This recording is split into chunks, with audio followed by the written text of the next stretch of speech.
Hello. My screen was very small just then. I just kind of went small and then came in. Hello. Hopefully I am live once again. I also forgot to put a recording light on. Oh well. But yeah, anyway, we all know why we're here. Scare season, as Elise and Sam say. Scarefest. And apparently, as Alicia's told me, Friday nights as well. So it's almost like they're releasing stuff for me to react to. It's great because they released like a lineup trailer, I think, today as well. So I can react to that as well. I have been staying blind to this stuff. I've literally been off all social media, so I'll be glad to go back on tonight to see everything I've missed. But yeah, I'll be reacting to the new stuff, which will be good. We also believe this is Darcy as well from the Joneses. Hello, Darcy. Yeah, I haven't seen it yet, so I guess we'll be discovering it at the same time. Yeah, but we'll all be learning together, which will be great. And then, yeah, Ellie said Super Zoom. Super Zoom. And yes, they just dropped small Fright Nights teaser, and then Scarefest drops the rest of the lineup. Yeah, which I may have seen a little quick hint of that one. Yeah, Chloe showed me something quite cool from that, so we can analyze that when we get to it.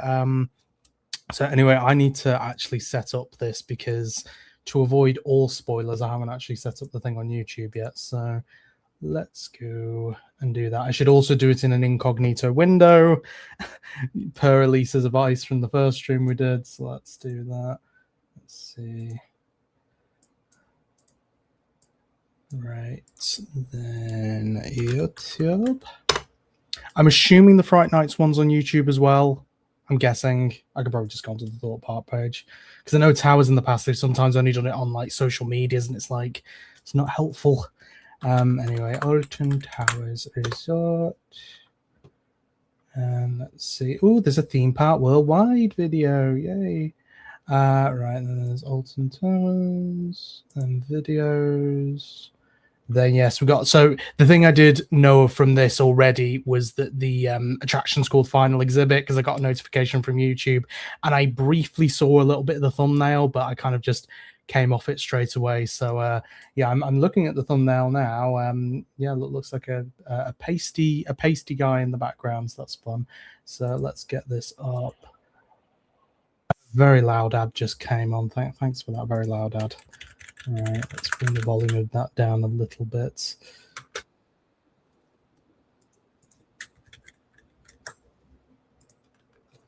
Right, here we go. Nearly got it all set up. Right, and then this time I'm actually going to put on the right source because last time for the Walton File stream we got confused. We've also got Erin in. Hello, won't be chatting today. Watching mostly on the TV. Use chat later. Have a great stream. Thank you, Erin. And then also first guy in the video you see will be Dylan. I think that's the pasty guy then. Yeah, he's Dylan now. Right, so we've got this all set up. Let's get share screen. And then it'll be this one. There we go. We've got it all sorted. So here we are. So one thing I also do know is that we may also technically see a familiar face. Unfortunately, I believe they're covered in a mask, but on the day when this dropped, I was told that a certain scare actor I know might possibly be in it. So yeah, I guess let's look at the description first. We'll do Walton Files with this, go full analysis. So Final Exhibit, brand new Scaremaze. In fact, you know what? This might actually have spoilers for the trailers. You know, I'm going to watch the trailer first. I'm going to put it out of order. We've got a lovely crate. And obviously from the first little teaser we saw, seems to be going towards like the Alton Towers exhibition and linking to that in some way. So I'm guessing like it's kind of like a spooky version of that. So yeah, we'll see what it's like. Hopefully this isn't too loud on my end. Yeah, that doesn't sound too loud. Okay. Hopefully we're all ready to go. Most people have probably already seen this, apart from me and Darcy. So, let's go. Oh, we got some feet. Oh, so they're literally filming it in the exhibition. That's cool. I am the curator. There's also captions on. Let's turn those off. I wish only to capture the happiness of this place. That sounds like William Hartnell, the first Doctor. Yeah, if Imi watches this on playback, it sounds like William Hartnell. I am the curator. I wish only to capture the happiness of this place. and make it last forever. It's the gardens. Okay, so that's Dylan, everyone. We've got Dylan confirmed. Ooh, I didn't see that door. I did not see that door in the museum. This is cheating. Right, there's a load of things we're going to have to pause on this for details. Ooh. I think that's a familiar face. Well, that's not a familiar face, but... Oh.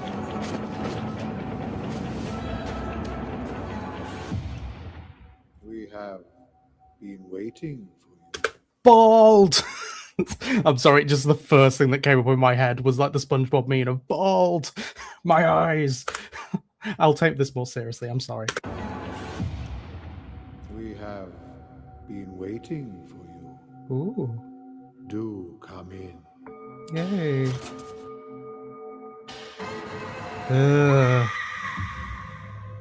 That's a kind of nice logo. Also, I believe that one in the mask was Chloe there. So hello, Chloe.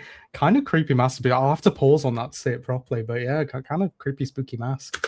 But yeah, there we go. Final exhibits at Alton Towers Scarefest. There we go. Yeah, I think it's an interesting idea, to be honest. And there is actually something which I can kind of... a little bit of insight that I can bring here, which I think Erin would know as well. So at the Towers Times Summer Festival, I should probably just put myself on full screen for this.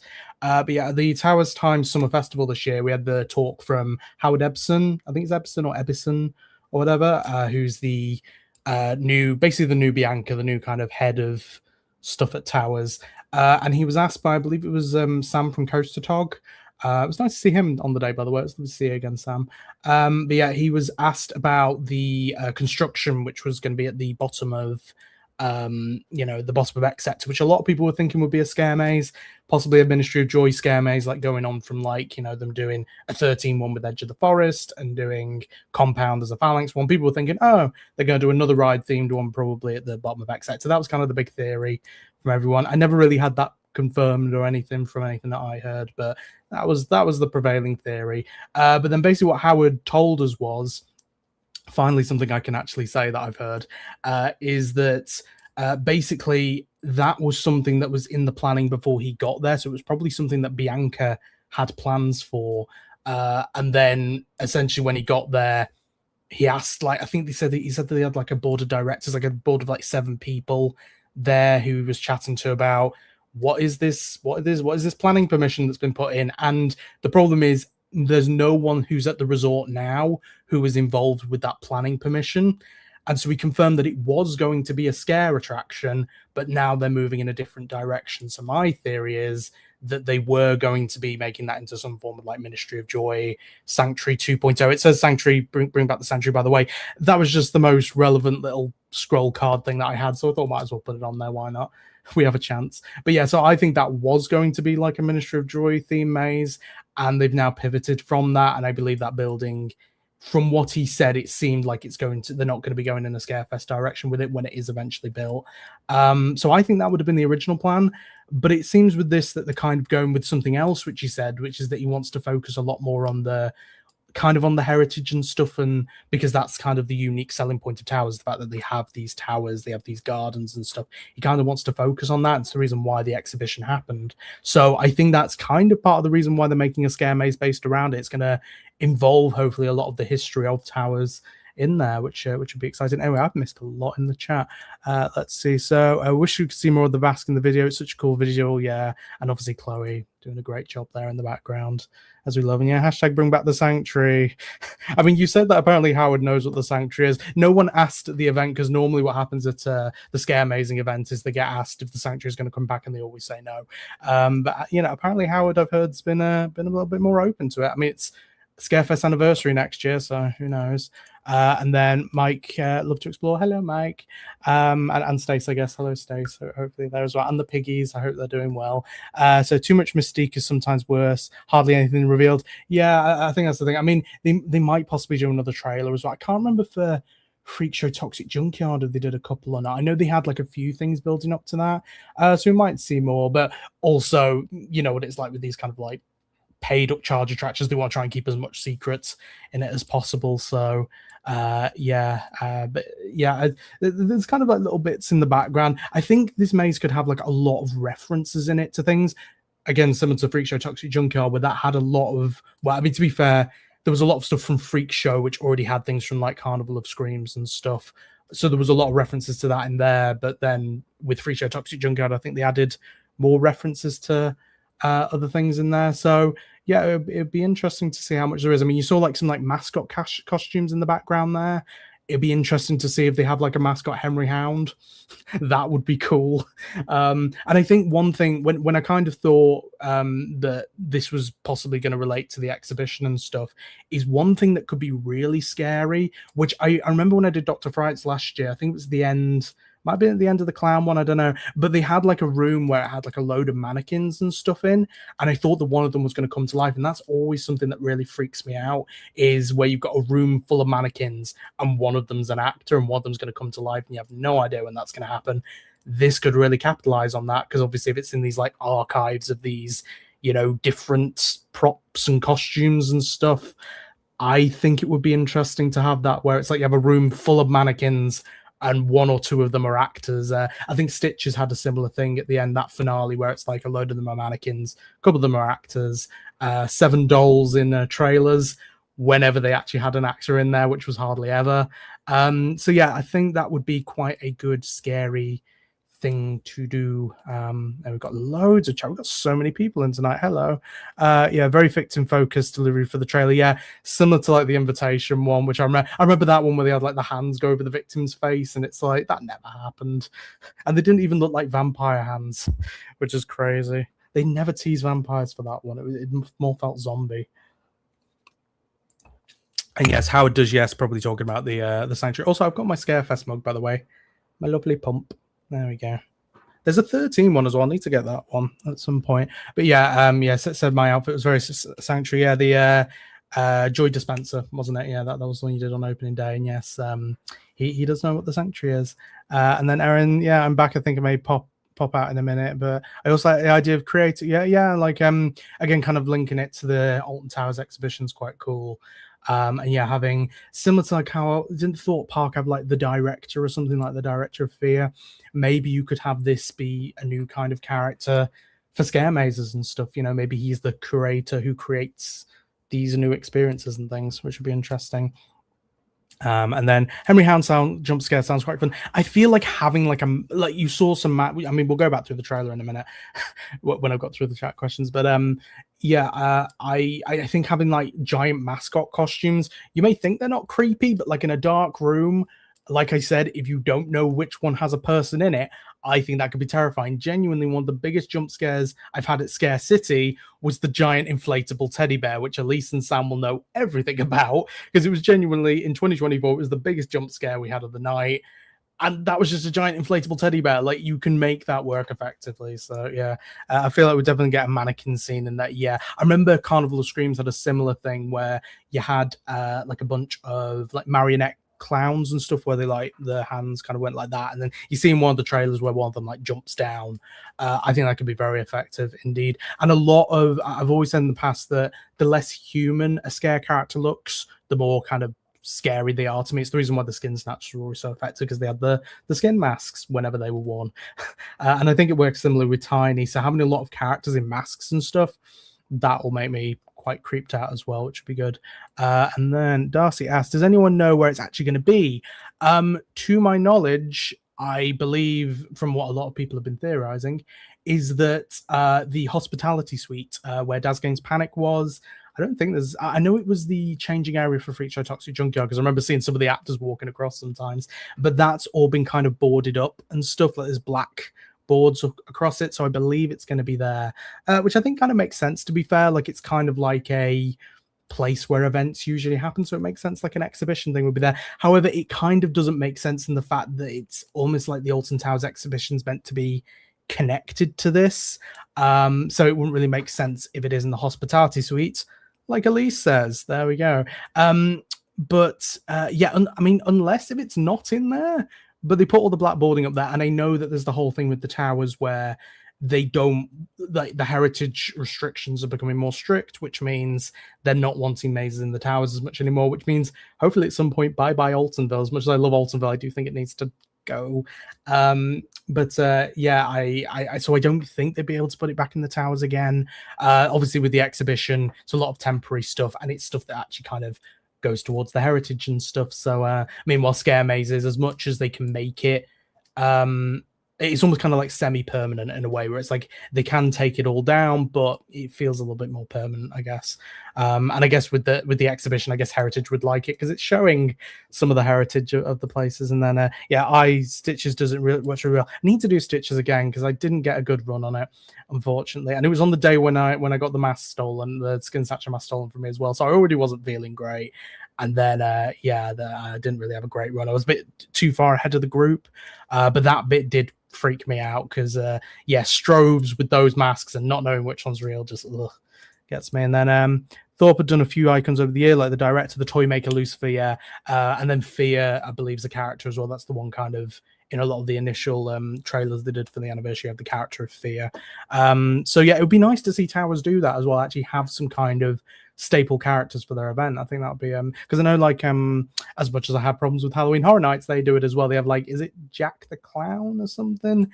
It'd be nice to see Towers do that. I remember one of the questions at the Howard talk as well was, would they bring back a lot of, like, the classic mascot characters as well? And he was open to that. So I think some kind of scare mascot characters, obviously not just like the Freaky Friends, but some that actually represent the scare attractions themselves. I think that would be really cool. Got so much to talk about already, and we're only 17 minutes in. I mean, it's most likely going to be in there, but in the towers where the attic will be was the main. That would be cool, but yeah, I think it's just unfortunately the whole thing of the heritage being basically being dicks, essentially. Not letting us have fun things in the towers, unfortunately. Which I get, to be fair, but it's nice to have them in that. But I mean, it's like with Altonville, for example. It really fits kind of in that little area back there, kind of go around the corner and you see the mine. We don't see the mine entrance anymore, but it was always just really cool to be in that area, and it's just a shame that probably going to be losing that. Anyway, I've got through all the chats, so let's go frame by frame and get it back on my screen. I need at least the thing where I used to have on my streams where I had like you as Nem, and it was just like put gameplay back on screen. I need to put that back on. Anyway, let us go here. There we go. So got a box. We love a box, and this is kind of very similar to the stuff that they were teasing with the initial kind of teasing they did for the exhibition, so they've been teasing this for quite a while. Some lovely boots there. Just look at those stompers. And also I think I just muted it there. And then so this is bits in the exhibition, which is already set up. So you got, like, the Nemi back there, the jewel head crisps, where there's actually some crisps in that packet, which is just so funny. Also, I guess spoilers for the Alton Towers exhibition as well. You would have watched this trailer already, but yeah, this guy sounds exactly like the first Dr. William Hartnell, and I love it. I wish only to capture the happiness of this place. And that's kind of giving kind of Dr. Kelman vibes as well. Not necessarily in the exact voice, but like in that kind of friendly but slightly creepy voice. And also on a very old TV there, very old IVC, I guess. And they've added a little bit of cobwebs too. To the happiness of this place.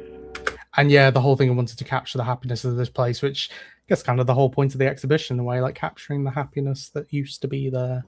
And to make it last forever. No, hello. What was it? Was it Dylan? Yeah. And again, I think showing like bits of the gardens and stuff, and obviously basing it around the exhibition, I think it really goes in that idea of what Howard was talking about, that talk where he's wanting to go more on the heritage side of things. I think it's an interesting idea because, it's an idea that Towers haven't done before. They haven't done like a Scaremaze style thing, and it kind of would link into because obviously next year's the 20th anniversary of Scarefest, kind of links into that in a way where it's like, it's showing a lot of Alton Towers past, and hopefully maybe even some Scaremaze past, because if you haven't done the behind the scenes of the Heritage Tour, you'll get a bit of Scaremaze history in that. I'll tell you that. There's some good stuff in there. But yeah, it's so maybe we might see some of that in this. Who knows? Maybe I'll finally get to see my old family of the Skin Snatchers back in some form. And then yeah, Erin says yes, Dylan. We love Dylan. And then yeah, so we've got the storage room back here. Trying to think where in the towers this is. What this does feel like it's maybe on one of the upper levels, but yeah, just this little storage sign they've put on, and that's definitely just some boarding that they put. I feel like this is a door that's already boarded up, and they've just put a little storage thing on it, little padlock there as well. And then yeah, this is the one that we saw before. Some people pointed out as well, a little Nemesis egg here, which I think we get a better look at in a moment. That might actually be the one from the museum, from the exhibition as well, who I believe is called Kenneth. There was another character. They name a lot of things like K, so like you've got one of the ducks on the Congo River Rapids, the flume duck that's now in the in like the Range Rovers called Keith Quest. I like the duck Keith Quest. I do not like the voice Keith Quest. He's my nemesis. But yeah, they name a lot of things K, but there was another one which they named K, and I couldn't remember what it was. Right, and then coming in. So I believe there might, yes, this, I'm not sure, but this kind of looks a bit familiar in regards to in Altonville, but also the Scary Tales Scare Zone. They had the Seven Dwarf characters. I've never fully really looked at Scary Tales much, but I know that they had like a Snow White and the Seven Dwarfs section, and they had some of the Seven Dwarfs, I guess maybe like in body bags or something, I don't know. But they then got put into Altonville in the bunks room, where they were kind of like bodies in the beds essentially, so they would have been like under stuff. This kind of looks like that shaping, either that or maybe like a prop from Terror of the Towers, maybe, not sure. And then cute little teddy bear. And then yeah, here's this might be Kenneth. It's Kenneth or a Nemesis egg of some form. It wouldn't surprise me, to be honest, if they just took the one from the exhibition, because it's there, so they might as well just take it up and then bring it back. And then yeah, here we go. Look at Chloe go. Look at her move. Ah, such good contortion there. We love it. Elise can do contortion as well. We love. There she goes. You see, this I could see being creepy. This I could see being really creepy. Like, imagine this running at you in like a dark corridor. Like, that would be kind of scary, especially if it's like a big mascot costume. Yeah, I could see that being quite creepy.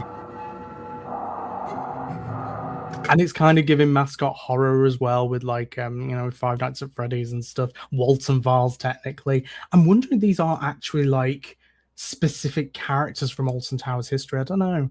Like maybe they are specific characters, because they kind of remind me of like the Thorpe Park ones they had, but I don't recognize any of them. And then back here, so you got like, so this is almost like a monkey character, a bunny, I think. Oh my god, it's William Afton. And then I don't know what this one, because you see a side angle of this one at the end. It's a bit hard to make out. Like you see kind of like this eye here. It's a bit hard to make out what it is. It almost looks a bit like a sea creature, like a dolphin or something, maybe, or like a walrus with that face. Can I zoom in on this? I cannot. Damn it. I could take a screenshot maybe and then zoom in on that. I might do that possibly, actually. Hold on. Print screen. And then screenshot. And I'll paste that to my desktop and then come back to it in a moment. There we go. And a lot of filing boxes as well, which I believe you see some of these in the there's like kind of a desk in the exhibition, and you see a lot of these there as well. Oh, actually, there was a good closer angle. There we go.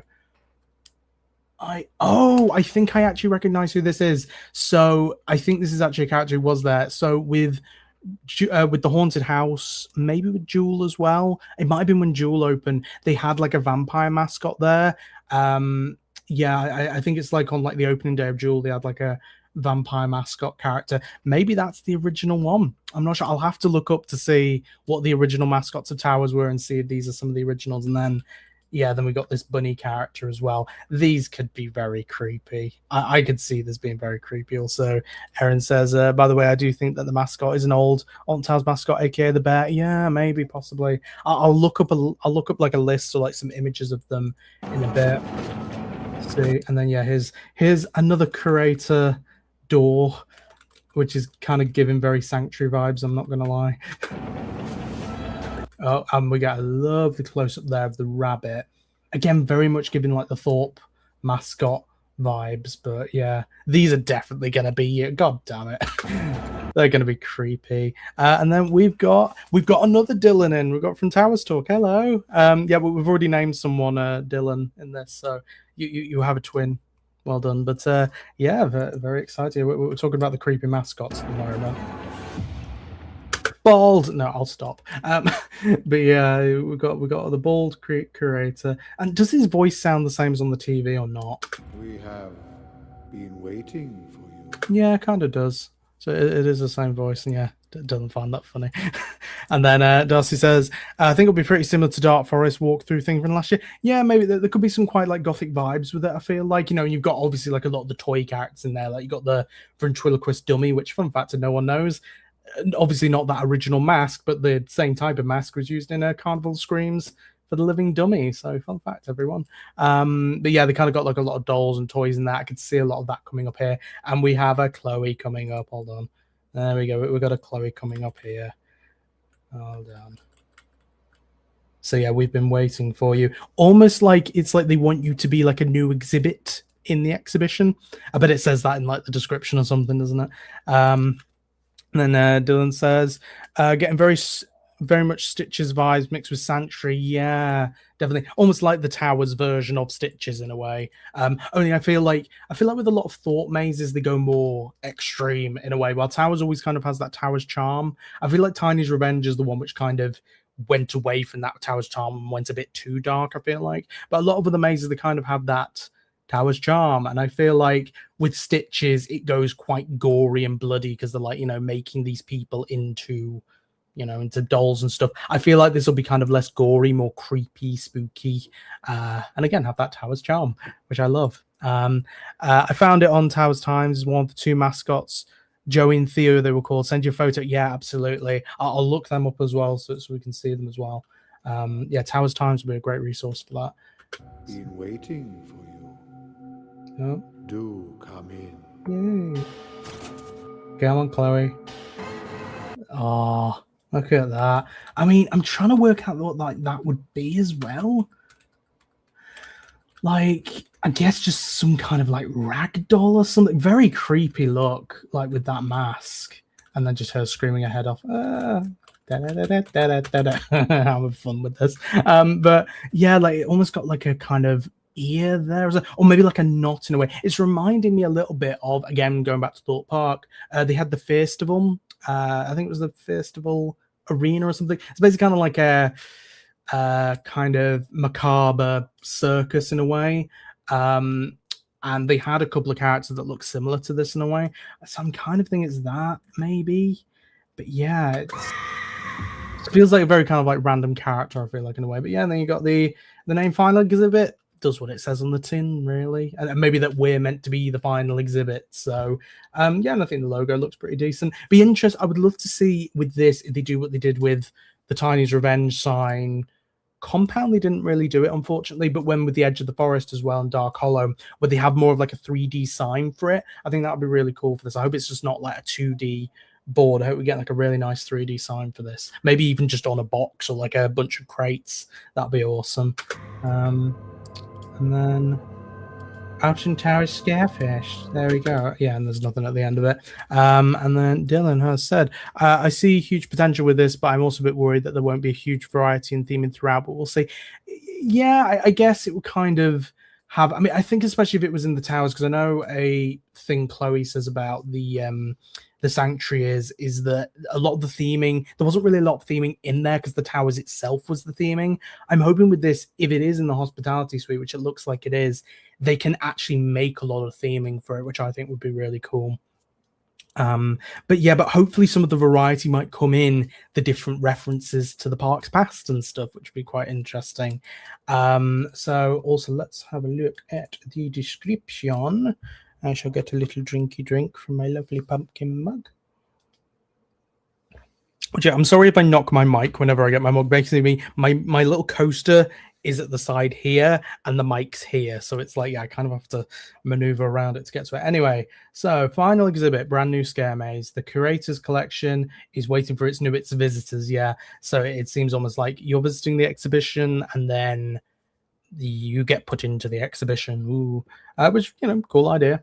Every exhibit has a story, and some archives are always looking for new additions. Yeah, kind of leads on with that. Scarefest returns to Alton Towers Resort Halloween 2026, transforming the resort into a thrilling world of scares, spooky entertainment, and Halloween fun. Taking place on selected dates from 26th September to 1st of November, Scarefest brings together terrifying scare mazes, live entertainment, family friendly experiences, and rides till 9 p.m. which, to be honest, like with Dylan as well, Tower Stalker I went with last year, that was some of the only night rides I did during the event at Scaremaze, because I genuinely don't usually do night rides. But yeah, it was nice to do a few. Like did Oblivion at night, which I've never done before, which was great. But yeah, anyway, so now I'll just remove this. There we go. Hello, I'm back on screen. Yeah, so I'm going to look up some of those mascots. So Aaron said about on Towers Times, maybe like putting mascots. Yeah, I want to see if we can actually find some of these. Henry Hounds immediately come up. Mascots and characters, here we go. So we've got Henry Hound, Alton Bear. It's weird to see like the old design of Alton Bear as well. I'll just get this up for a second. Hold on. Right, I need to stop that screen. And then share screen, and then I guess we could put it on this one. There we go. Not going to come up. There we are. Weird to see the old design of Alton Bear as well, like compared to the modern version. Looks so different. Yeah, and then this is kind of like how it slowly developed, because this was at Mardi Gras, I think. And then you've got like the modern version of him, which is crazy how much he's developed. Like he's have a brown nose. God, I feel like what's his name? Disney Dan, I think, who goes like through all the mascot costumes and stuff. Oh, and there's a very tiny Alton Bear. There we go. Right, so let's have a look. So we've got Darwin the Dodo, Finn the Shark, Pirates of Mutiny Bay, Ringo the Lemur, who I've never met, but the guy who used to do Scare Seekers with Joe, I believe he's met him. Alton Towers Traffic Patrol, I miss them. They're so good. Bravo, I've never heard of them before. Bugs. Now hold on. I think I may have seen this somewhere as well before. I could see something like this being in there, these bugs. Yeah, I could see some of them like that showing up. So we're getting to those kind of older mascots now. These could be quite creepy. So this is in like old Cloud Cuckoo Land, isn't it? Or I guess maybe Cred Street when it was that. Can I get off? There we go, there's the X.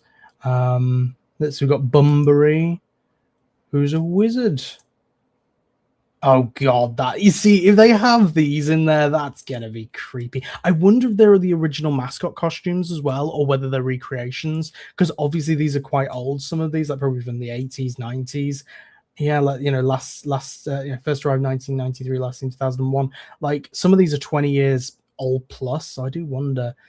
Candy Kitten and Daisy Bunny from the Land of Make Believe. Candy Kitten and Daisy Bunny, Biff the Taffy. I wonder if Daisy Bunny is maybe the bunny. We'll have a look if I can't find it. Then some from Alice in Wonderland as well. These are creepy.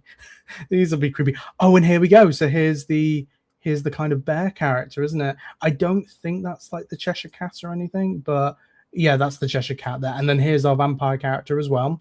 So yeah, these are the original costumes, which I kind of love that in a way. I love the fact that they're actually bringing back some of these costumes. I think that's cool. So yeah, I guess this is like the March Hare, who might have been the character that we saw, like the bunny character. But yeah, I am loving that they're actually doing that. That's pretty cool. But yeah, so we got some characters from that. I mean, what date does it say these are? It says these are like the 1990s, like crazy. And then here we got the Count as well. So yeah, this is the character who's going to be appearing, the Count. Very, very creepy indeed. Oh god, the camel's creepy. The camel's in there. I'm done. That's it. I'm out of here. And then I can't really see this. It's a bit zoomed out. There we go. I can zoom in on this. We've got almost like an early version of Vampire, doesn't it? In a way, but yeah, these are going to be a bit creepy. I think they need to focus on these characters. I think they could genuinely be quite creepy. Oh, that's terrible. Oh, come on. Come on. Terrifying. Oh yeah, and they had this like headless character as well from either the Haunted House or Jules opening. Got these bears, Henry Hound. I would love to see Henry. If we saw Henry Hound in there, that'd be pretty cool. And then the cuddly bears. Again, giving very much FNAF vibes. If we see some murder monkeys, then I'm done. And then, we've also got a few things in the chat. So Dylan's saying, hope the actor of the Curator is a single actor that is there throughout the whole of Scarefest instead of having multiple actors play him through the event like Dr. Kelman. That would be really cool if we actually get to see the Curator and he is played by one actor. I think the only thing is that for that to kind of be effective, you would have needed to have seen him in the trailer, or you'd need to see him on like some form of TV screen, or as you kind of hear his voice. I think the thing that really worked for Dr. Kelman was the fact that you saw him in the queue line on the screens and then you see him in real life. I think that's what really works. So I think if you had something like that, or maybe like, a portrait of him or something before you go in, I think that would be really cool. But yeah, that'd be awesome if they did that. I don't think they would. I think just because I just don't think they'd be able to do that nowadays. I think those days are long behind us, unfortunately. And then he also says, I feel like there'll be remakes because I don't think they risk damaging the originals. That is true as well, because they do care a lot about the heritage. So, but they could have used the originals for reference, though, which I think would be quite cool. So yeah, definitely. I think they could still have the originals there that maybe they use for reference, which would be awesome. And then we have Snatch Knox in. Hello, lovely to see you again. So hello, just joined. Honestly, glad I won't be at Towers. Mascots freak me out crazily. Yeah, I could see that. Like, this is kind of hitting one of those fears, isn't it? About mascot costumes, and kind of getting into mascot horror in a way, which it's an interesting way to do it. I think it works quite well. And you could always reuse a lot of these things. Let's say they did like a toy box themed one in future. I think that would work really well. And then Aaron says, I would laugh if someone goes, ha ha ha, have you seen Sesame Street? You know what I mean? I have not seen Sesame Street, so I'm going to need context to that reference. The Count, of course. I get that reference. Yeah, it's the Count. One. Yeah. God, I'm tired. It's been warm. It's been rudely warm. The weather's been rude recently. It's been too warm. I got like 5 hours sleep last night.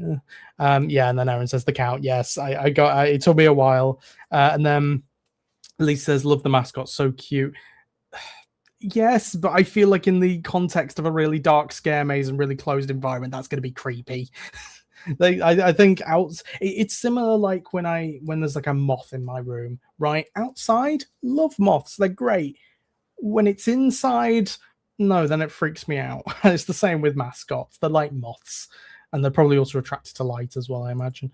And then even Alton Bear creeps me out. Oh, Alton Bear's cute. The older design of him looks a little bit creepy, but yeah, he's cute. And then Darcy asks, bit out of topic, but did you get that emergency alert for the heat? No, but I heard other people did, and I think it's because I've actually got it turned off on my phone.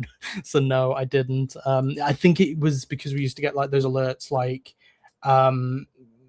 back in the days where like I'd do like the Alton Towers dungeon and stuff, and I didn't want it going off while I was in the dungeon, so I was like, I turned it off. Or if I went through like any attraction, so because my phone's always on silent is the thing, so I don't want like an alarm then going off. Although my mum got a bit jump scared by it before, so yay. And then Aaron says, also Alton Towers has a lot of bear mascots. Yeah, it does, doesn't it? Yeah, like it's got these ones, it's got the cuddly bears, and then it's got Alton Bear and stuff, hasn't it? I mean, that's kind of a cute pic, isn't it? And then just like that thumbs up. God, this would have been like the old.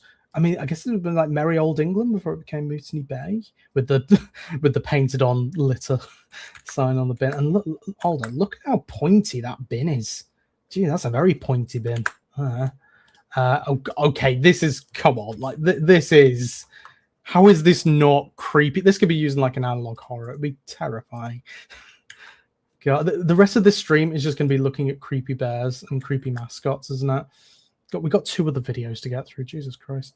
God, and look, he's trying to get him. He's trying to eat the baby. Don't eat the baby. And then, you got them here as well there. Hawaiian look. Then we got Daniel and the old sea dog.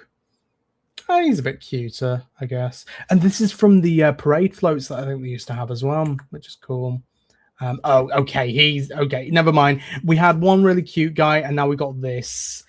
I don't like his eyes. It's giving me Gabriel the Toad vibes. Only a bit cuter, but like, and then we got creepy snuffleupagus over here. Like, come on.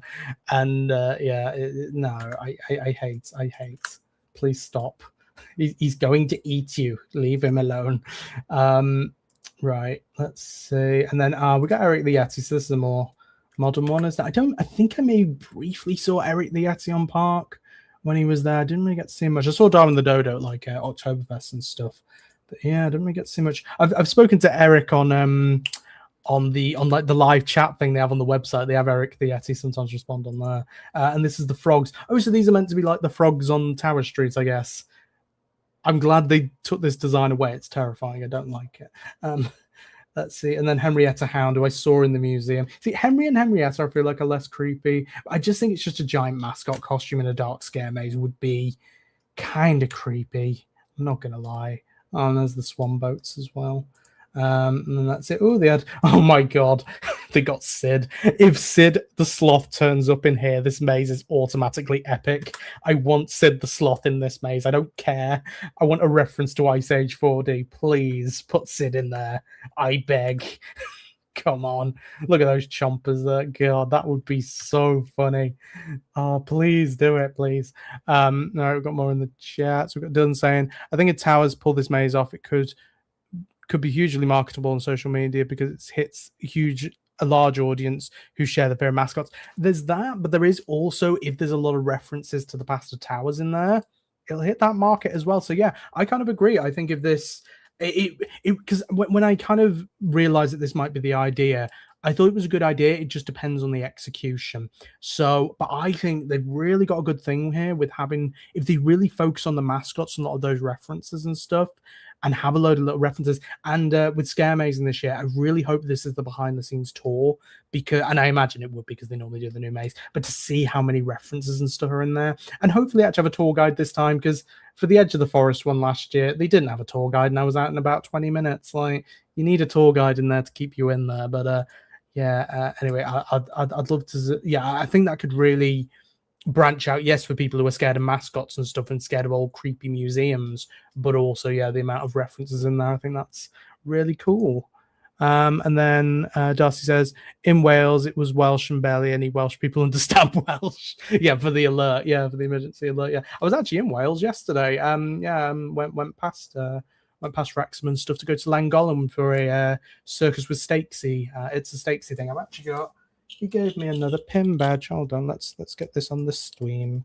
He gave me another lovely pin badge. Because he went to go and see Peregrine Circus. It was quite a cool one, actually, quite an interesting one. So that'll be another video on the channel next year, maybe, when I get round to it.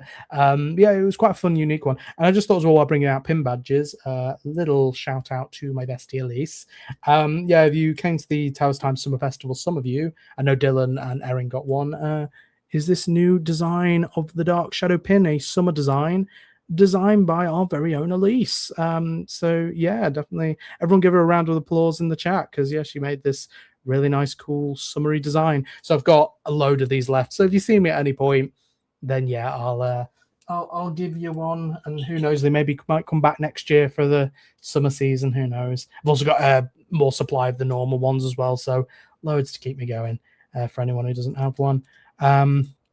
Yeah, Nom the baby. Yeah, is that the name of the baby? Nom. It's Nom the baby. Yeah, that's the name now. And then okay, the Sea Dog is the only one that's not creeped out for me. Yeah, the Sea Dog's cute. Maybe relate to Sea Dog Starkey. Who knows? And then Erin says, why does the smile guy remind me of Toxicator? Which one? Which smile guy? We have to hold on. I'll get his back on screen. Smile guy. Let's see. No, he's not smiling. I know what you mean, because there was someone smiling quite a bit before, wasn't there? Can't remember where it was now. Maybe on the Alice section. Let's take a look. Just scroll down in the chat a bit. Oh, meant to type slime. Right, hold on, slime guy. Kind of reminds me of Toxicator. The slimy frog. I mean, yeah, I guess with the green. Maybe he's going to be the new mascot of Toxicator. Who knows? And then Snatch says, says they're less creepy when then showing them look at the creepiest. Yeah, exactly. And then Aaron says, saw that one when I was a kid and stole the photo. Oh, this is the sloth one. I don't know whether I would have seen that. I went to go and do Ice Age 4D, but I can't remember whether the mascots were out or not. And then Darcy says, I find it so weird that kids didn't get freaked out by all these type of characters. Yeah, it is weird, because it's kind of like a FNAF thing, isn't it? Where it's like, why were they not creeped out by these creepy animatronic characters? I think similarly with the Walton files as well. Like, yeah, why wouldn't kids be creeped out by these? The 80s, it was acceptable in the 80s. It was acceptable at the time, or 90s, I guess. Do we think there will still be a proper pre-show in the maze, or will it be a walking pre-show because the maze needs to be explained to the general public? I guess a walking pre-show could be interesting. Maybe similar to what they do with, if anyone's ever been to Burton Screamfest, where they have the Maze Insomnia. And in that one, it's a walking pre-show where you walk through the queue line and there's actors at the side of the queue who, there's a little girl, Tabitha, in it. And, it's basically get to interact with her a little bit, which is quite good. So maybe that. I think it will probably have a normal pre-show. If it's going to have a pre-show, which hopefully it will, I think it'll have a normal one, I imagine. Hopefully one that's gives a little bit more clarity than Edge of the Forest, because Edge of the Forest one, I know Chloe has told me that she tried to use a little bit of improv in that to try and add a little bit more to it, which she did a great job on that. But yeah, I hope it'll probably have a little bit more of like a substantial pre-show. You could have it being like introducing people to the exhibition and stuff. Almost again, I kind of said he was kind of like Dr. Kelman, but having a kind of Dr. Kelman-ish pre-show, I think could work for this. Kind of a kind looking but then creepy man there. We love a creepy man. And then yeah, claps for Elise for making the pin. We love. Right, let's see. We got Jack the Scarecrow. It's like a demented version of Spud from Bob the Builder. I don't like it. Creepy. I don't like. And then here we go. So yeah, this is what Erin was saying about Joey and Theo. Yeah, here we go. Yeah, so it's these monkey characters. So yeah, that's Joey and Theo. So I'm guessing it was Theo that we saw, I think. Yeah, so we could possibly see both of them. But yeah, so that's who we saw here with the Alice in Wonderland characters. Yeah, so I think we will be seeing Joey and or Theo. Which again, he looks creepy. They look creepy to me. Then let's see, we got Junior. Oh, he's a little Henry. He's a little hound. And there he is with his little. Or is that Junior up there? I don't know. But yeah, that's cute. Kiora Crows.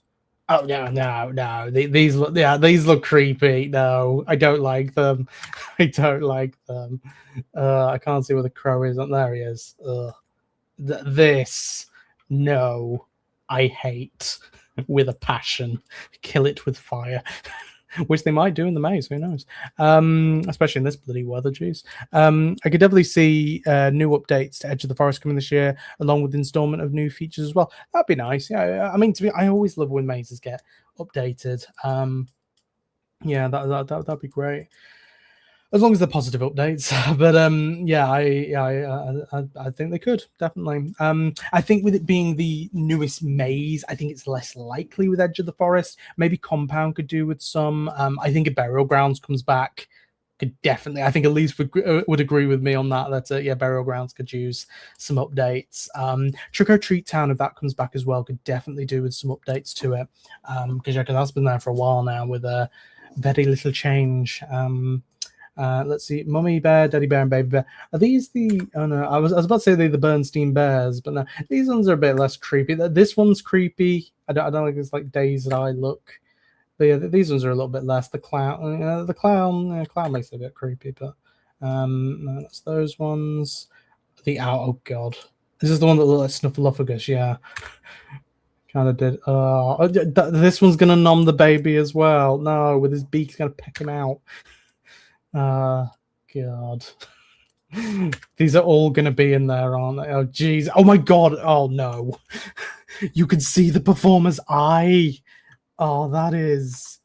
No, why would you... Can I move? I can't move this, but you could see the performer's eye in there. Oh, my God. That's creepy. Come on. It's terrifying. I hate it. No. God, there's so many mascots that they could choose from. I imagine they won't have all of these, by the way. To be honest, they'll probably maybe only have those three, and then maybe another one or two. Other than that, maybe just because of the space. To be honest, oh, I think I've seen some of this one. Yeah, it's kind of like a. It says Pippin, doesn't it? Let's see. Yeah, Pippin. Yeah, it's kind of like a humanoid character. That one's kind of creepy as well. I'm not gonna lie. Then let's see. Sid the Mouse. He's a little bit. I mean, his nose is a little bit creepy because it's like, you know, a bit worn. But yeah. Let's see. Sir Walter the Headless Ghost. Yes, this one was at Jewel or the Haunted House's opening, I believe. Yeah, there he is. Which seems to have changed the design of him as well over the years. Yeah, no, he's got a white beard there and then black beard there. Maybe he became a pirate, Blackbeard. Snorlax and Friends. I probably saw these, yeah, because there was like the show in the Cloud Cuckoo Land Theatre, which was like set in an attic. I think I may have seen this little character. Yeah. See, this is cute. Like if we saw this in the mate, that'd be I want to pet this. Bring him back. Bring back little Snorlax. Oh my god! Again, like with Sid the Sloth, please put Sonic in the maze. I beg, please. I want Sonic in a Scaremaze. God damn, please. I want to see him running at me in a Scaremaze. Please. I want to see these mascots go. Oh, they're the ones I want to see in it. Splodge. Oh, careful now. He's like knockoff Grover from Sesame Street, isn't he? I mean, they got the Count, they got Grover. You could say the frog might be Oscar the Grouch. I don't know. Like, yeah.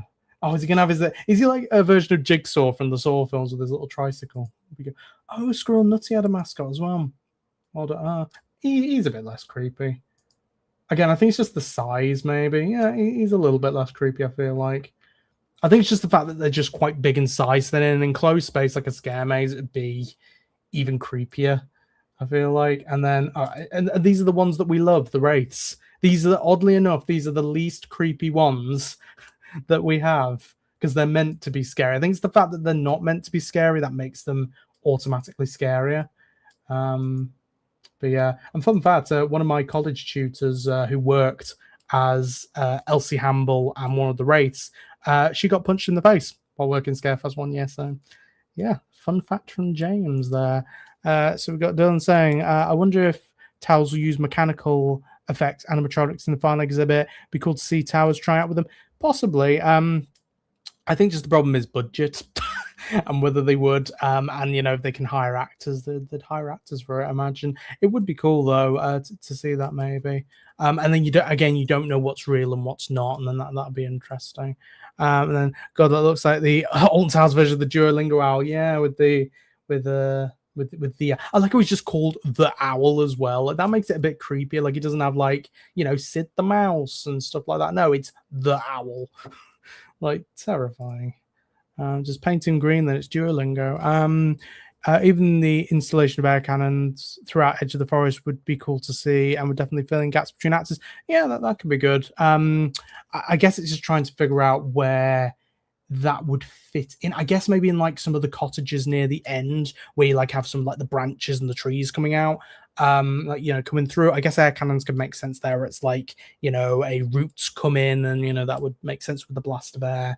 There's one thing in Edge of the Forest actually which I didn't realize for ages, which was the fireplace. In one of the fireplaces, sometimes you'll see some smoke come out of it, which was pretty cool to see. I only saw that like once or twice. POV Sonic got to scare fast. Yes, got to scare fast. God, he has to say that if he's in there. God, that'll be great. And then Aaron also saying, I think mascot mazes are cool, but low visibility suits in a dark building is a bit of a self and safety hazard in my opinion. Well, then again, you know, I remember with Tiny's Revenge, I remember the Tinies in there. They had problems seeing as well. And Altonville's already a very dark maze. I also, you know, I've heard about the Edge of the Forest as well is incredibly dark, and that was incredibly difficult for the actors as well. So, you know, I don't think Towers will actually have a problem with that, to be honest. And I think, honestly, with mascot costumes as well, is the things, a lot of the eye holes are quite big. So in reality, while you might not have a lot of peripheral vision, you probably actually have a good amount of vision out the front. It'd be more like kind of the mask that Chloe wore in the trailer. You probably have more limited vision with that because it'd be kind of smaller eye holes, while with a big mascot costume, you probably see a little bit more, which would be good. And then Snatch says, I'm not scared of scary stuff, but I'm absolutely terrified of things that aren't like roaming Christmas characters at shopping centers. Creep me out and scare me so much. Yeah, again, it's that kind of thing of like it's unintentionally scary, and then that makes it scary. So yeah. Anyway, we've got through all the mascots, so now it's time to get on to the next part of the evening. So I'll just get up the next video. Which is the rest of the lineup. So what I'm already seeing from the thumbnail is Tiny's back. Yay. Look, I love Altonville. Altonville, I love you, but you need to go. I'm sorry. As much as there were a couple of runs last year which were pretty great. I remember there's one that me, Elise, and Sam did where for once we actually ran from the chainsaw ending. There's one that I did with Joe, I did Scare Seekers with, where we came out. It's probably the most intense run through of Altonville I've ever had, which was great. There'll be a vlog coming up where I say about all that. But yeah, it needs to go. It needs to go. It needs to go in its way. Off you go, Altonville, into the sunset, and then maybe come back in a few years' time with the rest of the family surviving. But yeah, I've just noticed as well that there's the Meet the Mobs as well. God, imagine if like Chicken Jockey was in there. We need a Chicken Jockey in the Scaremaze. I love it. Yeah, I managed to get pictures with the rest of them as well when I went to the Towers Times event, so that was nice. I look really awkward in them, but I don't, they're still cute. And then Snatch says it needs to go.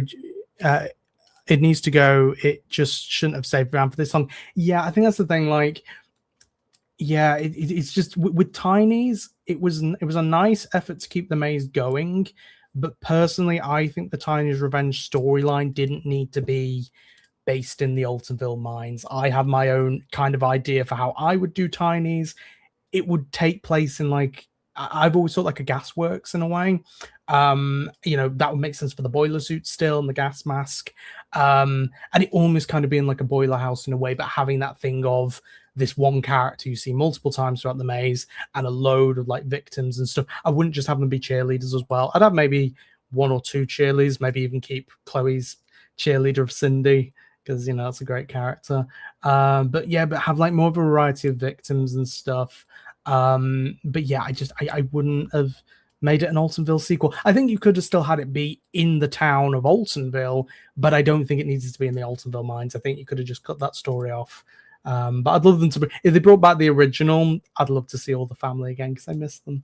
It was such good variety in there, and it was almost kind of more morbid fun rather than the darkness that you got with Tiny's Revenge. Not just the tone dark as well, by the way, the physically dark too. And Erin says, also my Halloween bracelets I'm working already. Oh, nice. If I see you across Scare Season, definitely have to get one off you because yeah, I love it. I also got a new one from Erin at the weekend, this lovely purple one which glows in the dark too. I absolutely love the bracelets, honestly. They're great. I need to actually get one of them cleaned up as well. It's one which Ellie from the Small Branches did, but for some it's a Curse of Alton Manor one, but for some reason the only bit that's like really kind of like got muck on it and stuff is the word curse. So I feel like that those beads are cursed weirdly, but yeah, so I need to get that cleaned off at some point. I think I looked it up how to do it, so just need to get around to doing it. And then Snatch said, it sounds great, but it feels like very My Bloody Valentine. I thought that as well. Yeah, it feels the character in that's called Harry, I think, or something, feels very much that. Yeah. I think my main problem with Tiny, I love the idea of Tiny. I think just the problem is he doesn't feel like a skin snatcher. He feels more just like a big, bulking brute of a murderer. He doesn't feel like an actual skin snatcher. He doesn't feel like he's trying to take your skin. And I think that's, a big problem with that is because he's in disguise is the thing. And they don't really give him as many lines to have that. It's in the environment of where the skin snatchers was, but the character itself doesn't feel like a skin snatcher. So I think that's one of the big issues with it. Anyway, but now we have the trailer for the returning attractions, which I just went a bit louder because the volume just came on. And I just heard some lovely Scarefest music, which we love. So let's get this back on screen. It's not on screen. Hold on. Share screen. Blip, blip. And here we are. So yeah, Scarefest 2026, returning scare attractions. Thanks for posting this today, Towers. It means I have more to react to. Content, everyone. We love it. So yeah, let's watch this. Obviously, there's probably a lot that we know, but it will be interesting to see if there is anything removed. You know. So let's have a look.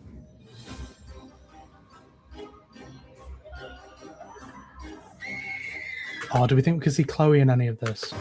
Because she was in Edge last year, and then there's the Lesh Wall mask, which I believe I think it's Lennon on Twitter. They've done like a few like phalanx costumes and stuff like that. I believe they actually did like a 13 one as well, which is pretty cool. I think they found the original mask for the Lesh Walls as well, and they cut the eyes out of them and stuff around. It's like 50 quid, which will be fair, you know, might as well do that. To be fair, I think in the dark they actually look pretty good.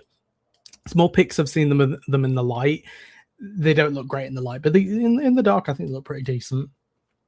Although I was the only one not to associate him with Groot straight away. Everyone else I know always just said, "Oh, that's Groot," and I was like, "Oh yeah, this isn't that."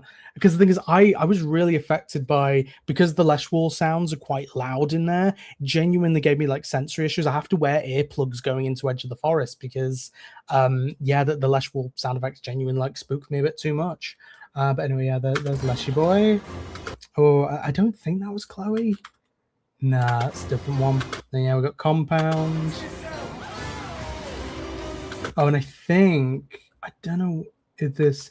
No, this is a different clip. I remember last year they had those like challenges they did with like those influencers and stuff, where they had like a couple of influencers each go into each maze and do challenges. I thought that might have been from that, but no, it's just the footage. Yeah, we got Compound. Oh, actually, I recognize an actor there I've mentioned on the channel before, Maddie. There she is. Who, one time grabbed my ponytail and went along and also played catch with me. But by played catch with me, I mean literally with me. I was the ball and they were playing catch, which is great. But yeah, Maddie's great. I also got to talk to her once last year as well, properly. So nice to see her. Yeah, nice to see her in this trailer as well.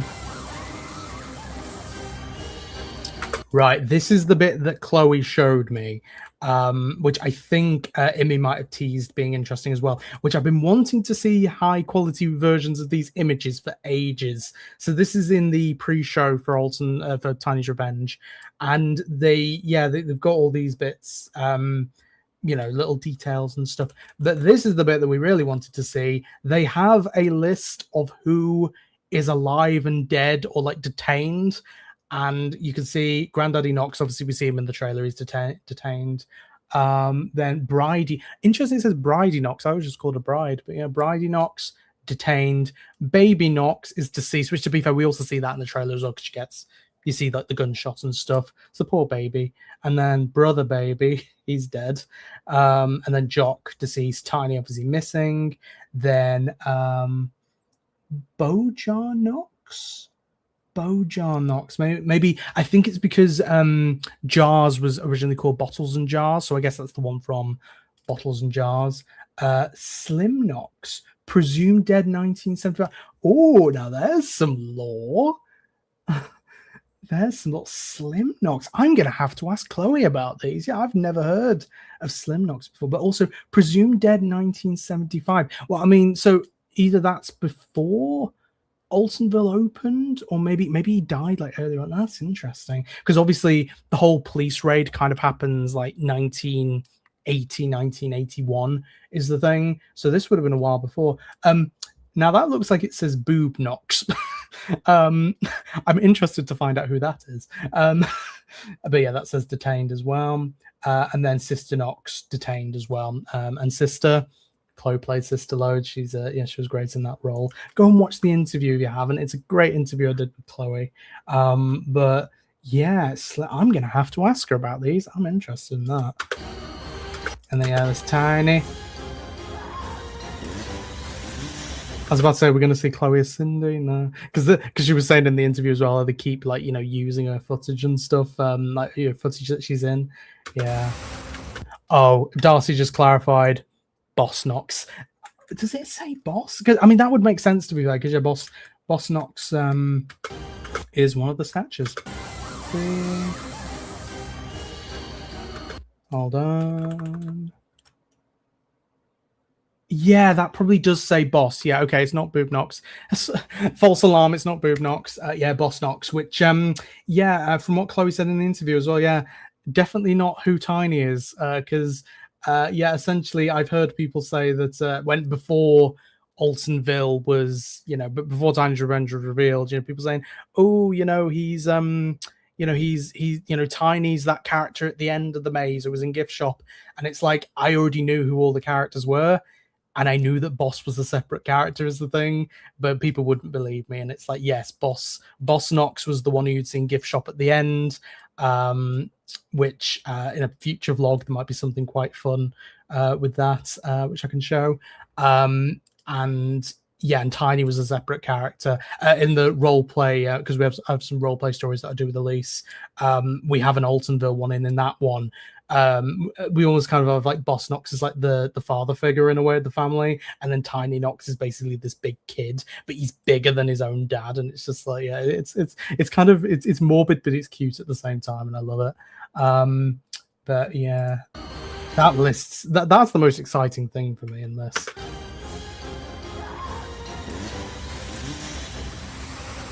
And then Dark Hollow. There we go. Oh, we got the bears. Well, you see, they're cute. I always thought they were cute in Dark Hollow. Love the bears. I want to hug one of the bears. And then Burial Ground's back as well. Which, yeah, we're all very happy about, aren't we? I know Elise would be happy about that. So it looks like, nothing's been removed from the lineup, which I'm not going to lie is kind of disappointing because, one of the complaints about Scarefest a lot of years is they don't have enough actors in some mazes. And it's like, if you are struggling on actors, you need to reduce how much is on the lineup rather than adding more stuff to it or keeping all the same stuff that's there and then adding more. I would have preferred if maybe Burial Grounds went, if Altonville finally went, and then you could space those actors out to cover more of the mazes. Not going to lie, still having Edge of the Forest, Compound, and Final Exhibit, and then Dark Hollow as a scare zone, I think that would have been completely fine. To be honest, I think that would have been a-okay. And then still have the family attractions of Trick or Treat Town, which still haven't been revealed yet, so that'll be revealed at some point soon. I'm guessing they're both coming back. I don't see why they wouldn't. But yeah, that is a little bit disappointing. I'm not gonna lie. I feel like they may still struggle on actors this year, and this will be the reason for it. They need to scale down the event until, especially with RWS coming in recently to replace like the Ents and stuff. I think I should probably just put myself on full screen. But yeah, with RWS coming in recently to replace the Ents and stuff, they're still probably finding their footing a lot. And so they really need to scale down the event and then build it up when you can actually find more actors to fill out your mazes. Because otherwise, they're gonna struggle again, unfortunately. So that's my 2 cents on it, or 2 pennies, as we say in Britain. So we got Snatch saying, his costume made no sense to me. I like the whole dress-up scene as that worked with the scalps, but otherwise his costume didn't make much sense. I didn't realize what he was wearing on his head was a scalp. I always thought it was just a wig, but yeah, I only realized that recently. I think what would have been good, I think it's fine for him to be in his disguises at the start of the maze. I think what would have been cool is if, as the maze goes on, his outfits slowly change and, he slowly bits of it come off, bits might be, replaced and taken out. And then by the end of the maze, he looks like a skin snatcher. That could be a big finale where you see, oh my God, he's wearing a skin mask and he's really big and brooding, almost like Boss in a way. Obviously trying to make him a bit more distinct from Boss, I feel like. But yeah, I think that would have been a lot cooler than just having most of them be in the gas mask and boiler suit and then having the dress one at the end was nice, but I just feel that would have given it so much more variety. But nope, they didn't. And then Erin says Edge of found out. Yeah, completely agree. Mainly on the Lesh Wall bits. Again, like I said before, if you're in a mask, I'm gonna find it creepier. And so in Edge of the Forest, I definitely found that quite creepy. But then adding the loud sound to that, it's made it much more. And then it may sound dumb, but I didn't know they had the last names of Nox. Yeah, so that was added in with Tiny's Revenge, where they added them in as the Nox family. So they're all, Baby Nox, Tiny Nox, and my Skin Snatcher Knock Nox. And I also have another one called Puddy Knox, because I made the 2 versions of the mask. I had the original one that got stolen by Thorpe Park. I needed a mask relatively quickly before that one came back, so I made the Mark II. So the Mark II is Knock Knox.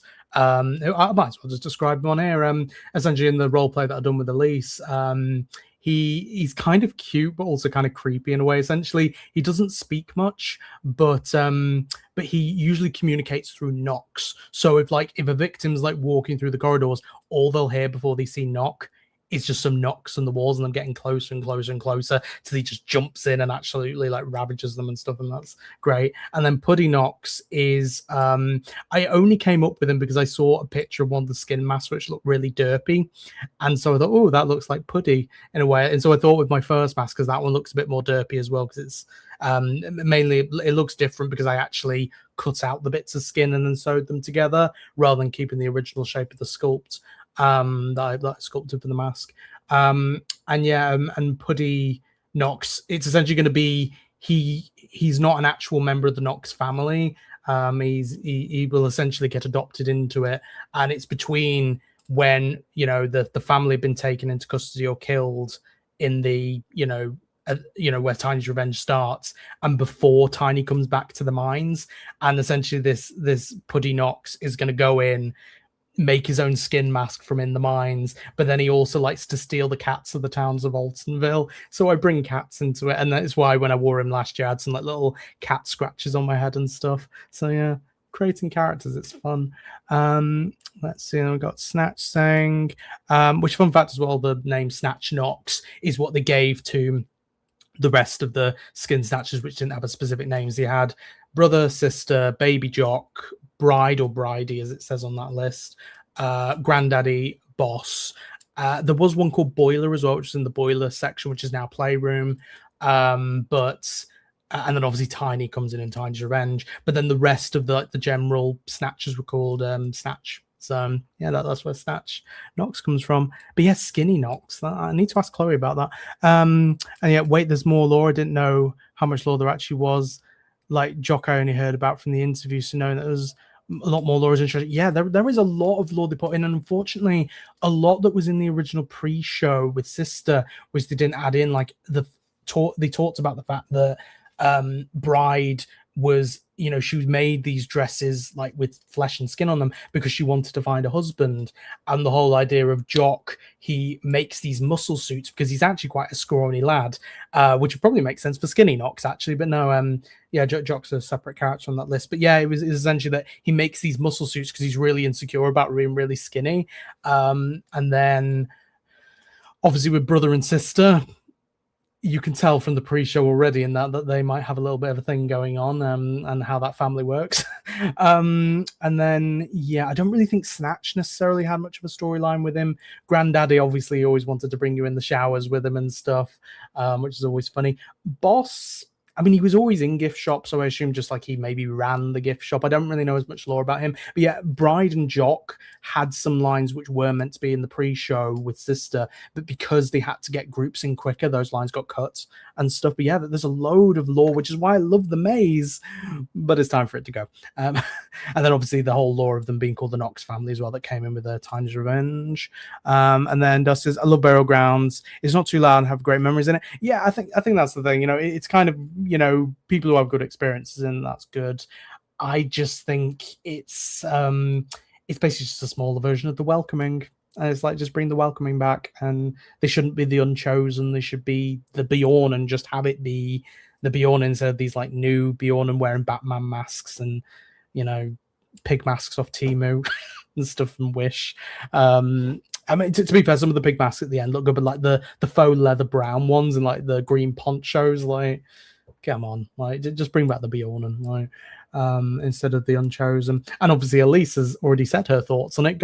There's a live stream I did last year, which is like Scarefest Speculation. Go and see her thoughts there on that. It's very funny. And then Erin says, I don't think they get rid of a free scare zone because people complain. People complain anyway. But I mean, I would think either get rid of that or replace it with a different scare zone, or give it some big updates. Like, for example, in the Welcoming, they had this giant like it was like this kind of giant like boar prop. It's essentially like a boar and like a spit roast, where it was like whereas like, you know, being cooked. Big prop. If they've still got that, put it into burial grounds. It would look great. Like, you know, I feel like it's a little bit too sparse in the theming, and again, just the whole thing of the Unchosen. Just bring in the Chosen, bring in the Bjorn, and you know, like. And then I was my brain just went, it's a Hard Knocks Live. Hard Knocks Live, love it. It's great joke. And then I just chose the name Snatch because I wasn't capable of thinking at the time. So just went with Snatch from Snatchers, but I've called him Brutus Knox. Now that made more sense to his personality. Nice. See, I love when, because this is the thing I love about Elise is the creativity and like character creation stuff. But yeah, Brutus Knox, love that idea. But yeah, I mean, Snatch Knox is a cool name as well. My one was even less creative. Mine originally just used to be called the Skin Snatcher. And fun fact, on the original video I did for that, the logo that you see on screen is actually an edited version of what the maze originally used to be called before it was called Alton Mind Whores, Uncover the Legend of the Skin Snatchers. Very long name. It used to just be called Skin Snatchers before they changed. That was the original proposed name, and then they changed it to Altonville and all that stuff. Yeah, so mine was even less creative. Mine was just called the Skin Snatcher. But yeah, Brutus Knox, love that idea. We've got someone else in the chat, Stephen James. Hello. Your surname's my first name. We love it. All scammers at Alton Towers are dreadfully not worth going to anymore. Is there a reason to that? I mean, it's probably. I mean, another thing that Howard mentioned about was to do with budget and stuff in the talk that we saw, and yeah, I think it's just probably that. To be honest, it's budget. And yeah, I guess just but budget probably. I think that's probably the biggest reason, budget, and I think also the fact that when they brought in like subspecies and Haunted and Molly Crow and stuff, I feel like they tried to get a bit experimental with that. And I think they've always been trying to be experimental ever since. And so I feel like they need to kind of go back to their roots of just classic Scaremaze, you know, like for an example, when subspecies came in, first free roaming maze, Haunted and Molly Crow, that was the first hooded maze. They had Altonville technically had, I always think they have like a gimmicks, and the gimmick of Altonville was Haunted Lantern on the head. The fact that also all the mazes allowed touching as well at that point. Darkest Depths, first family maze. The Attic, first maze to be in the top levels of the towers. Freak Show Toxic Junkyard, first kind of socially distanced maze that they did outdoors. And first one kind of purposely built to be socially distanced. And then what would have come after that? Invitation, of course. Audio experience, we know how that went. Then Panic, first kind of escape room style maze. Then I guess like Burial Grounds, first scare zone that they had in a while, I guess. Compound, again, another kind of free roam one.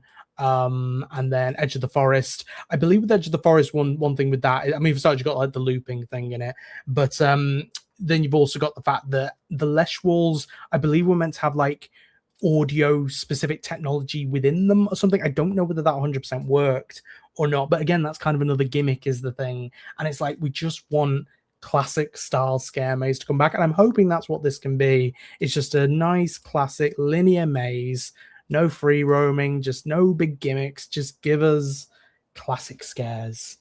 Thank you for coming to my TED Talk. And then Stephen Jones, hopefully there are applauses for release for the core pin badges before. They should use the old boat ride in the dungeons building to do a maze. Well, this is the thing, when Amigos in the Afterlife was announced, I thought it'd be a really good idea, and I think some other people thought this as well, is that use that boat ride to like go to the land of the dead. You know, it's like, you know, it's whole Day of the Dead thing. You could use that boat ride to like go to the land of the dead, and if it was possible, maybe even have some actors on like the sides, you know, like the platform side bits where they have like all the, you know, props and stuff there. Like that would have been cool. I think that would have been really awesome. It's a shame that they haven't, but yeah, that would have been really cool. I'm not sure if, well, actually no, yeah, because if they use the dungeons route of it, then you would probably be able to use that boat route still, because it ends up where the dancing bit is. So yeah, it's a shame that they didn't do that. Maybe this is because of operating costs. Like I said, they have to try and budget things, so it's unfortunate. And then we don't talk about the invitation. No, we don't. God, I remember being there on the first day of that, and it was on the stream I did with Imi, the 200 subscribers stream. Go and watch it; it's great. It's a very long one, but it's a really funny one. But on that one, we watched where me and my partner in Scares, Joe, we went to Towers, first time we met, and they had the invitation was open for the first day, and they were literally trying to like beckon people to come in. They were trying to encourage people to go into it, and it's like, oh, it was not good for open day. I can see something, and I'm wondering if it's a snowman. Oh yes, would you like to see Mr. Melty? I shall go and get Mr. Melty. Also, new Nemesis t-shirt we love. Yeah, we love Mr. Melty. Let's bring Mr. Melty on. Here he is. Here is Mr. Melty. Hello. He could be a mascot in the maze, couldn't he? Where can we put Mr. Melty? Is he? Show up on screen there, won't he? Hold on. There we go. The story about him is, so I was at my nan's last Christmas, and she had, I think she got this from like a town or like raffle thing or something, and it was just in a living room. And at the end of the night, I was like, "Can I take it?" And she was like, "Yeah." So I've got Mr. Melty now. He's adorable. I think he's made out of a sock. He's cute, and yes, he is adorable. He's so cute. And then Dust says, "Now I think it's probably for health and safety." Yeah, could be possibly. Yeah, for the boat ride. I mean, then again, though, like they'd have like health and safety. The boat ride was able to work safely before, so I don't really see why it couldn't now. And then we need to all protest for Mr. Melty to be the new star of Trick or Treat Town. Yes, make a Christmas version of it. Why not? And have Mr. Melty be the big star of it. Anyway, so let's just have a look at the description for this as well. There's probably not going to be much in it, but let's read. So the screens are back at Alton Towers Resort. Get ready for Scarefest 2026 as some of your favorite scare attractions return to the resort this Halloween. Returning scare mazes include Edge of the Forest Compound and Altonville Mine Tours, Tiny's Revenge, plus brand new scare maze final exhibit. Go watch it on YouTube. And then return scare zones, Dark Hollow, Burial Grounds. I need to take a breath. Experience the scares, screams, and rides in the dark at Scarefest 2026 on selected dates from September 26th to 1st of November. I need a drink. I've got my fan on behind me. It's so warm. Right, will you be brave enough to face the maze and scare zones this spooky season? I definitely will, because I have a problem. And then, look, if you don't even know where it is, that's where it is, guys. Go follow the pumpkin. So, yeah, like I said, I kind of just think my thoughts on that is, I think if they struggle with actors, I mean, maybe they won't. I don't know. But it is kind of with not just Towers, by the way, but I know like Thorpe Park have problems with this, and a lot of attractions have problems with this, where it is getting enough actors to fill the mazes.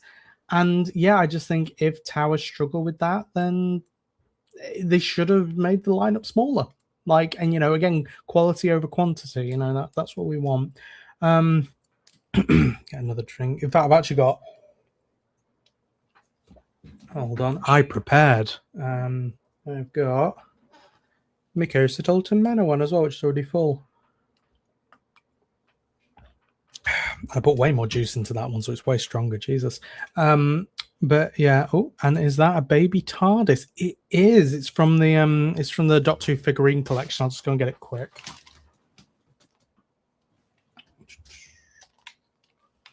Yeah, it's a little resin TARDIS. There we go. Which is quite cool. Yeah, I've got so many Doctor Who figures up there. It's and a load on a load of shelving over there as well. I've got so much stuff. It's been slowly replaced with like theme park stuff now. Like I'm getting more and more theme park stuff as I'm now a Thursday. So, there we go. Try and get it safely on there because they're all made of metallic resin, so if I drop them then they break. But yeah, anyway, now onto the final part of the stream. We're an hour and 24 in. That's not too bad. I think I'll just keep plowing through to the end. Hopefully get this under 2 hours maybe, because I need to go and have some tea. Gromit. So the last thing, which actually there is one more thing which actually Elise sent me something on our little messaging app. which she said apparently it had a little bit of a spoiler in it. It may, to be fair, it may have been the list of characters, maybe like the list of Nox family characters. I'm gonna see what it is, and then if it's something we can put on the stream. Oh no, I haven't seen this. Ooh, I'm gonna have to put this on the stream, absolutely. So I'm just gonna go and download this. One moment. Let's see. I'll just delete the screenshot that I got before as well because I've already seen the count.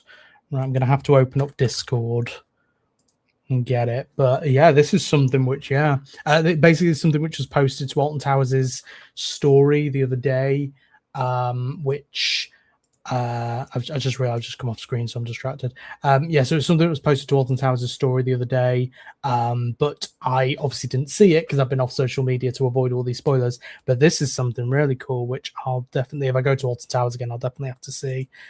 So let's just get this. Everyone applause Elise again for getting this awesome stuff for the stream.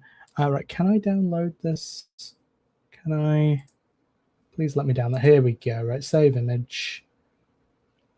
It's loading. It's thinking about it. Here we go. So can I put this onto desktop?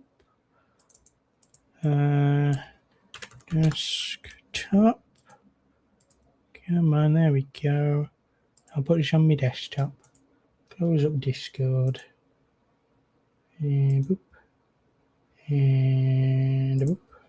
And Darcy's applauded. Yay, well done. Right, so let's get this screenshot up. Because, yeah, this is quite interesting and kind of leads into what they did with the original Alton Towers exhibition. You've probably all seen this already, but yeah, let's just remove this. Stop screen, share screen, close that. There we go. Share screen, window, and then this. Here we go. So this is, it looks like something that's set up by the, I'm guessing by, because I remember Elise saying in the chat before that it was confirmed to be the, hospitality suite. So I'm guessing this set up there, which makes sense with storage containers as well, because they use storage containers for Panic as well. Which this could possibly be where the pre-show happens, because with Panic, the storage containers were where you did like all your registration and stuff with like your little scanner, with like, you know, your wristband thingy. So yeah, I think that that could be maybe where the pre-show happens, possibly. I could see it almost being like if anyone's done the haunting at Drayton Manor, I could see the pre-show almost being like that, with like an old load of like old TV screens and stuff, and you know, little props and stuff strewn everywhere, almost like a little, you know, it says like Alton Archivists there. I feel like it could be like a little hub before you go into the main exhibitions. Yeah, that's interesting. And it says coming soon, Alton Towers Scarefest logo, and set up final exhibits, which I feel it would be cool if they like had a load of boxes and stuff, and then had a big logo above, like a big 3D logo, like I mentioned, with final exhibit, but have like a load of big boxes like the entrance. I think that would be really cool. Maybe even similar to what they did with Stitches, with like the entrance to that, we had like all the toy blocks that kind of made a bit of an entrance. I think you could kind of do that similarly with this, like a load of boxes and stuff, which made like an arching entrance. I think that'd be really cool. But yeah, so thank everyone, thank Elise. Yeah, she gave this lovely image there. So yeah. Also, did you see Flip Zeria? Yeah, yes, I did. I saw Coaster Tog post about that. Yeah, it's a weird one. It's not great. You know, I think it was a few years back where they said, I don't know whether it was Merlin as a whole or whether it was just Alton Towers, where they said like they're now opening up for people to like do like sponsorships and stuff, where people say like, oh, they're going to sponsor Nemesis with Coke and stuff, and now they've done it. It's weird. It is really weird. Like, I think Drayton Manor might have done something similar for the Wave, or when it was Shockwave at some point. Yeah, it's it really doesn't look great. And we all know my thoughts on Hyperion at the moment after the Towers Times event. I don't like it anymore. I need to get a good ride back on that. But yeah, it's no. So stop selling out Merlin, please. And then I love little Halloween teasers before Scarefest. Yeah, they're fun. This is the thing, I've been doing like analysis and stuff for years on these, and yeah, they're always fun to do. And then yeah, Fanta all over again. Yes, and look who we've got. It's Chloe, everyone, the star of the trailer in the mask at the end. Yeah, I was saying throughout, you did a great job. very creepy mask. I have a question for you about the. I mean, I could ask you this now if you want. I mean, I can get up the thing. If we get up this and then go back to the trailer, because yeah, I saw the thing that you sent me with the list of the names. Great job for 3 seconds. They were a great 3 seconds, Chloe. They were awesome. But anyway, yeah. So we've got the Tiny's Revenge, bit of the trailer. But you sent me this list. Now, a question which I had about it, which you may have an answer for: Slim Knox. Do we know who Slim Knox is? Because he's a member of the Knox family that I don't know. And it says presumed dead 1975, which suggests that he died before the whole kind of raid of the mines and stuff, which was like, early 1980s. So do you know who Slim Knox is? And also it said Boss Knox. I thought that said Boob Knox initially. So yeah, we've got that figured out. And then we don't know who Slim Knox is. Interesting. Oh, I might have to speak to Elise about that and bring him into the role play.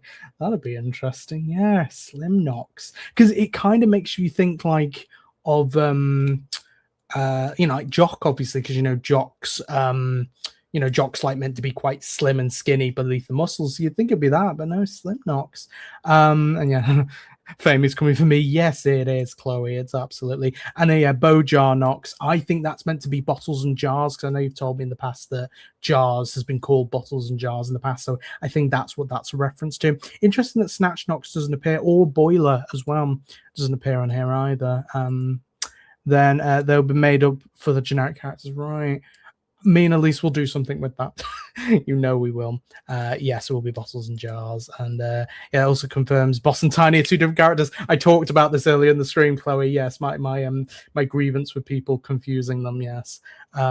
Snatch might be Slim. Maybe it might be. But I love the whole kind of detail about being presumed dead in 1975. So that's like someone who already died beforehand. I like that kind of detail.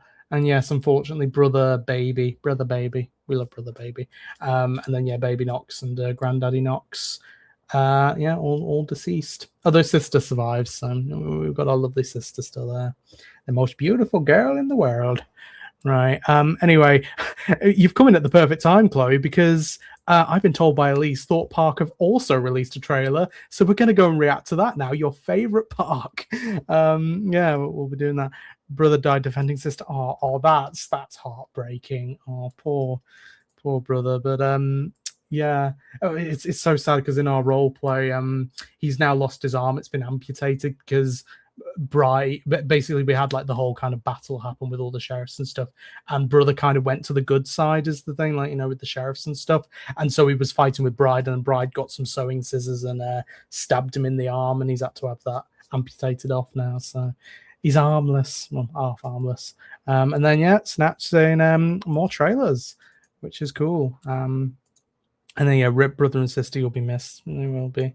I mean, Sister's now in jail with Granddaddy, which is also funny for the role play I do with Elise, because Sister absolutely hates Granddaddy and that, so I can just imagine them both staring in a cell. It'll be so funny. Anyway, we are going to get up some Fright Nights. That's right, a rare Fright Nights thing on this channel, because I don't really cover it that much, because I don't really get to go there much, because I mean, obviously it was the mask incident, but also it's just so far to get to. I'd love to try and get back there. I'd love to do Stitches again.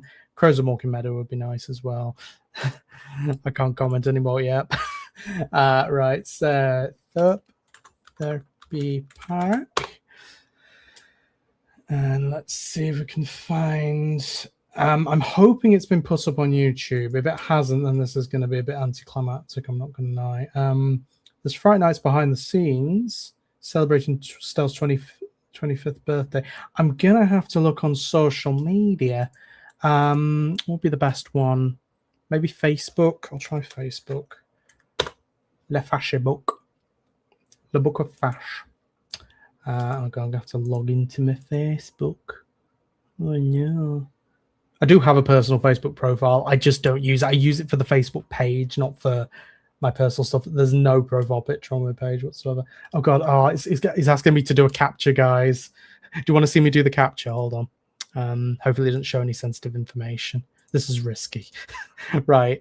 Everyone, which one's the bus? Which one's the bus? Let's see. We got a bus there. We got a bus there. We got a tractor. It's not on a bus. There's a bus there as well. Verify, and then I'll quickly take it off screen just in case if anything comes up. We did a capture, guys. It's great. Okay, here we go. Let's see. So I need to swap over. I'll swap over to my page. Love reading these comments on the new maze. I mean, if you'd like to, because you probably missed my thoughts on it, I like the idea. I want them to focus on the mascots that they have there, because we were looking through before on the Towers Times website. The mascot costumes you see were actual ones that were used in the park before. We're thinking possibly replicas, because, you know, obviously some of these are 20 plus years old. But I really want them to focus on that, because I feel like the kind of mascot horror element that they can add to it would make it really creepy in that enclosed environment. But I think, as I think I've said to you kind of over DM and stuff over the past couple of days since it's been announced, I think that I think the idea is good. I think it just depends on how it's been executed, I think, is the thing. And yeah, I think hopefully it works well. And it looks like it's in the hospitality suite as well, so hopefully big enough area for it. And then, yeah, it says great theories. Yeah, there's a lot of mystery in the trailer. Yeah, absolutely. Which I think is just kind of a thing with Scaremaze trailers anyway. We want to keep some intrigue and stuff. Have you ever thought you've seen a bus and it says it wasn't a bus and you're trying to figure it out? Yeah, I thought a tractor was a bus one time. It's crazy. Also, I've just seen a recommended post for the Dead Good Ghost tour, which got released today. Go and watch the new short from the Dead Good Ghost tour where Chloe's the silent sailor. She's great. She comes up really close and admires my neck. It's great. Ooh, there's something from Doncaster as well. So I'll look at that later.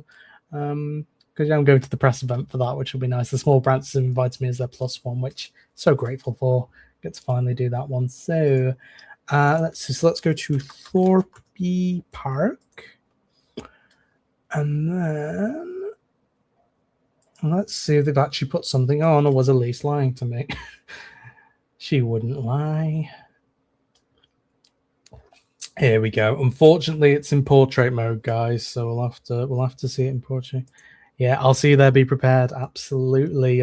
I don't know whether I'll be going in costume for that one or not, because I know some events we don't do. Also, I don't know what the rules are for costumes at Doncaster. I know for Scare City I do one. It just depends. It's also quite a long way to go for me, to be fair, so I might not bring one. You'll recognize me. I'm normally in a long teal coat if you see me. So yeah, I'm very easy to pick out. And then someone told me they lick you in Doncaster. Is that correct? Wouldn't surprise me. I remember Walsall was actually quite good with the with, like, you know, the physical contact there and stuff. It was it's kind of stuff which I'm kind of okay with, where it's not like too extreme, not too brutal. So let's hope this isn't too loud. I'll just test the volume. Yeah, it's a bit too loud still. Let's bring that down a bit. Says no comment. Yeah. All right, then. Let's get this up on the full screen.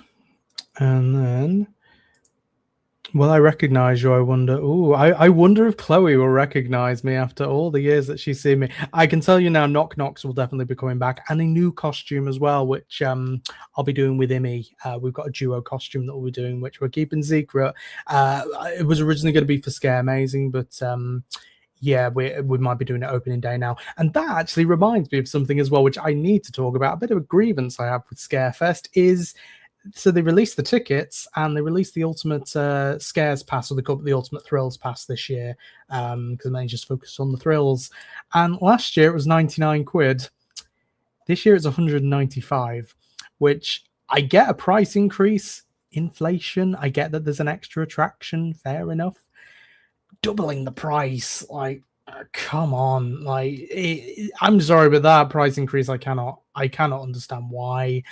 I am on two minds at the moment whether I'll get one. I think at the moment I'm planning, because I've got a few other things to pay for in August. I get paid on Monday, so there's a few other things I need to pay for. I'm going to see how I'm doing on my September payment. If there's still Ultimate Passes available, I will get one, purely because I know a few people who have one. I know Imi's got one. Sam from Coast to Castle has one as well. So I may get one and maybe possibly visit with them if I can. I'd definitely be visiting with Imi, I imagine, a few times. And so, yeah, maybe I'll get one. But yeah, I was already debating it depending on what the lineup was this year. I think also the fact that Chloe's working in as well. I want to see as many times as I can, Chloe, and support you as much as I can. So the pass really helps with that. But my God, it's 195 quid. Like I need that justifying. Like I think in my head, I was like, okay, if it maybe goes up to like 150, I get that, 150, and even then that's me being generous. But 195, where did they justify that from? I don't get it. Will the Scaremaze ticket rise? I hope not, because I'll struggle to get to them. Well, the thing is, I remember one year they couldn't do Scaremazing at Towers because Towers times and traction source, they had an issue with Towers, and I think it might have been to do with pricing. Then thankfully they managed to get it back on last year, so hopefully not. Last year it was 54 quid, and with that you get a basically a combi ticket for the Scaremaze. We do like Scaremaze ERT going around all the mazes together. You also get a talk with someone at the event. I imagine they'll have that this year as well. And then you get behind the scenes. Last year it was only one behind the scenes, but they sometimes do two. So yeah, you get a good amount for what you put in. I would just say that the behind the scenes we had last year, they needed a tour guide on it because, like I say, it was Edge of the Forest. I was out in 20 minutes. You need a tour guide for those mazes because otherwise you're just out really quickly. You don't really get the full. You don't really get the full experience in there. You just, it's quite quick considering what you pay for. So yeah, hopefully it'll be around 50, 55 quid maybe. Obviously that's just for the event ticket. You can also get one that has theme park entry added on with it. Obviously I have a pass, so I only do the event ticket. And then Darcy, 195 quid. That's insane. Yes, I cannot justify it. Prices are ridiculous at Towers, yeah, absolutely. And then, that's sweet, but save your money, I really don't mind. I want to visit you though. The thing is, they also do, this is a good thing that they've done this year. Let's give Towers a positive. They do also a day version of this pass, where I think it's like 76 quid on pass holder, where instead of having it for the whole event, you only have it for a day. So if I visited with Imi, for example, I could always just get that, is the thing. And then just use that to go through the maze as much as possible. I really would like to see you though. I'll see you at least once. I want to see you 20 times, Chloe. It'll be great. Yeah, I just, I like supporting people I know in mazes. So and plus the it'll be nice to get back in some of these, and obviously give the new maze final exhibit a good shot as well. But yes, I'll see what happens, and yes, see how things are going. And then I'll see you in the morning at some point too. We'll get there early before we go in the maze. Yes, we need to do that again. That'll be nice. Especially when with Imi as well. You'll finally get to hopefully meet Imi at some point. I've given you an e-tour of the forest. yeah, especially when you put me in a headlock last year as well. That was fun. And I have to clarify, it was a good headlock. It wasn't. I remember I had to put that into the interview. Like it was a fine headlock. It was safe. Everything done safely. That's kind of the thing with the kind of touching interactions we do at Towers. Always very safe. It's not like you've got attractions like Enola at Warsaw Scaremaze with that when you have to like sign a waiver and stuff. That stuff I feel goes too extreme. With Towers, headlocks and stuff, or any kind of physical interaction you have with that, completely safe. Doesn't really feel painful or anything. It's more just kind of like holding you in place. It's similar with what they did, well, what they do with Compound in a way, like where they take you from one room to another. It's kind of firm, but it doesn't really feel, too like, brutal, I guess is the word. It's the same with like Warsaw Scaremaze. They put me into a headlock last year as well, one of the actors in there, and it's like it feels like secure but soft in a way, if you get me. So if anyone's kind of like scared of like physicality in mazes, with most of the mazes, it's not going to feel very, it's not going to feel too uncomfortable is the thing. It'll feel fun if you're into that. And then Chloe says, no, it's meant to be similar intensity every day, but different things cause different intensities. Absolutely. And I'm not going to lie, Chloe, I know you. I'm fine with you, like, giving me a little bit more intensity and a bit more interaction. It's like with Quinny, Kieran Quinn, who's another cool actor, another cool character who works in Warsaw Scaremaze. He knows me, and so I did a few runs of that. And on the final run, he really went for me with the physicality because it was in the cage, and they had that Scaremaze. Which, if you don't know what that is, it's essentially like a prison, but where they experiment on some of the inmates and stuff and make them for these kind of survival games. It was a really good storyline, generally, like really well done. genuinely my favorite scare attraction last year. It was awesome. But yeah, he warned me that he was going to be more intense on the last run. Essentially, he has like almost like a plague doctor scene, like what you see in the dungeons and stuff. And you know, he had these forceps and he put me against the wall, and I had my mustache long at the time, and he was trying to like grab a bit of my mustache, and he managed to with these forceps and just like slightly pull it a little bit. And then he sent me back to the group. And then he has this bit where he pulls these organs out of this body. I think it's called stew. I think they put this stuff in the stew. It's funny. But then he threw the intestines at me, so I had to catch them. And then there's a bit where you get like where he brings out like the bladder and then sprays it over the audience. I think it's the bladder, it's like the heart or something, and it's full of water, so he sprays it over the audience, and then he came up to me when the lights came back on and sprayed the rest of the water right in my friend's face. I was dripping, and it's like, I appreciate that, because it's not, that's probably the highest intensity I'd be fine with going up to. You know, as like I say, it's not an Ola levels, and Ola I just think shouldn't be on the same level with Scare Attraction. It should be its own separate thing. But yeah, you know, that's kind of the most intensity, but I kind of appreciate it when, if you know a scare actor, when they actually target you and give you that little bit of personal stuff. And you know, it wasn't just like that kind of more extreme stuff he did. It was also in the next room, he was following me around, giving me lines and stuff, maybe screaming to like one of those kitchen pan things, which is hilarious. And I just love that kind of interaction. It's the same with you, Chloe, when I saw you with Cindy in Altonville. You know, you gave me lines which, like, you know, related to me wearing my Skin Snatcher costume, wearing knock, you know, and you know, gave me that really good like one-on-one interaction. I really love that, and I appreciate seeing that, even if it's a headlock. Which, yeah, it's fun, especially since you were dressed as the witch with that, which was just it was funny. It was great, especially since you're like 1 inch smaller than me as well, so you have to like, kind of get up a little bit to get to it. Remember Maddie like gave me like a massive bear hug at one point. Like, I love that kind of physicality where it doesn't hurt, but it's yeah, it's still a bit intense. Yeah, it's true at one point of the day it gets more intense.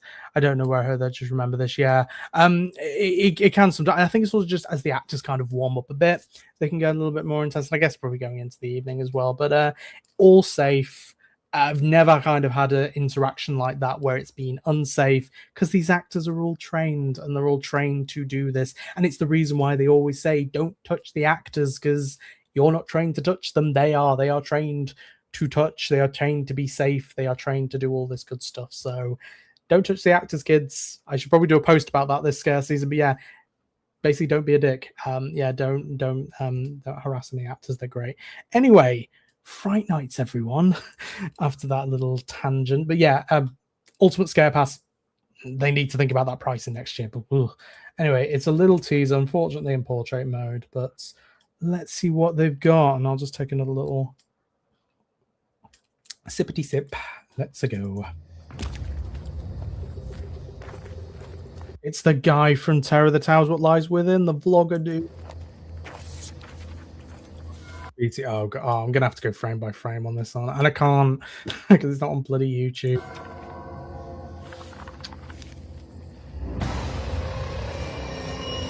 It's always been fear, or there, if it depends which word you want to focus on.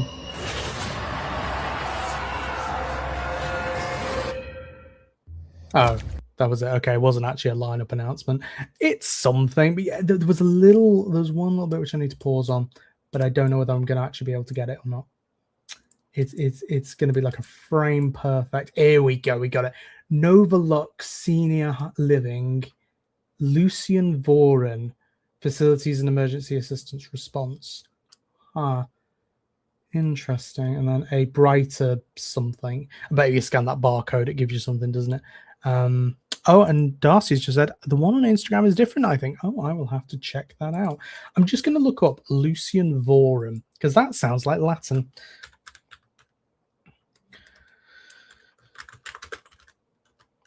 That sounds like Latin. Similar to like how you have with Ghost Train, Angelus Mortis.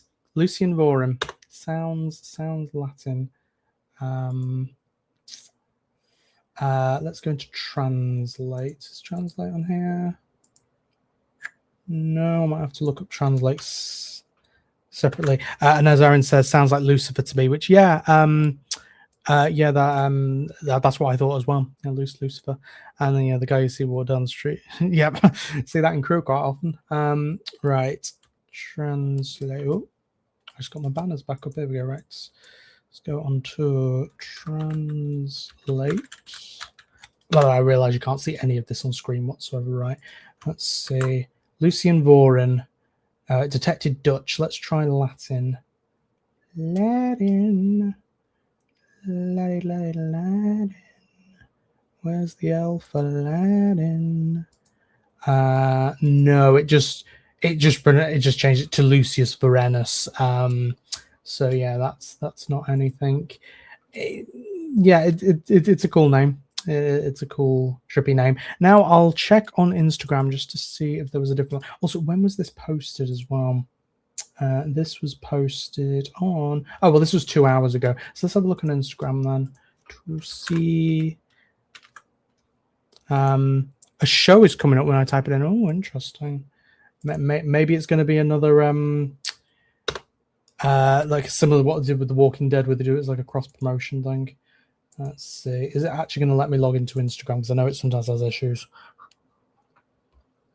It needs like 2-factor authentication from my phone or something. It needs. Oh, we got another capture, guys. let's see the other capture. Let's have a look. All right. Oh, I can't get it up. Hold on. Share screen. Instagram. Here we go. We've got the pedestrian crossings one, guys. Can we tell where a pedestrian crossing is? Like, is this one, this one, or this one? Now that, you see, is there one in the background? I don't know. There's one as well. So let's verify that. And not show any sensitive information. Let's see. God, I've got so many notifications I've missed. Right.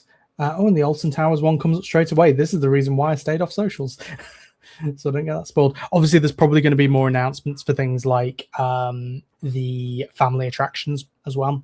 So, yeah, I'm sure that'll... I don't really need to cover that in the stream. It's probably just going to be the same ones that were already there. So, for Park, let's have a look.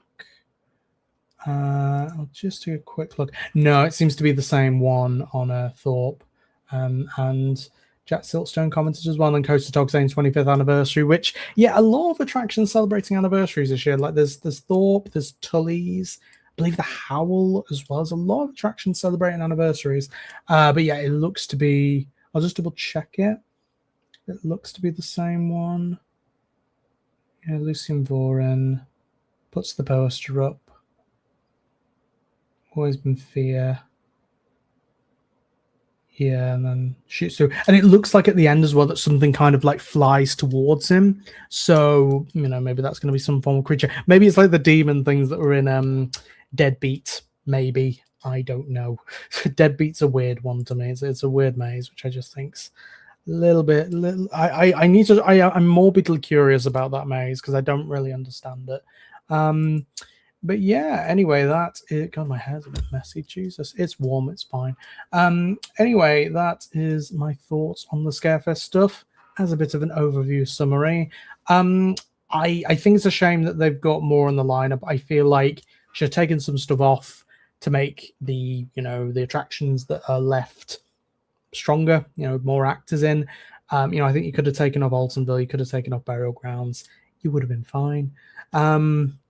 But I do think Final Exhibit, if it's executed well, I think it could be good. I think they really need to focus on those very creepy mascot characters, and also characters like the one that Chloe was dressed as, kind of these more abstract, obscure characters. And, they could maybe do other stuff from Scare history, I feel like, have costumes from other Scare mazes, like maybe bring in one of the masks from the Living Dummy, like what you see in Dark Hollow, or...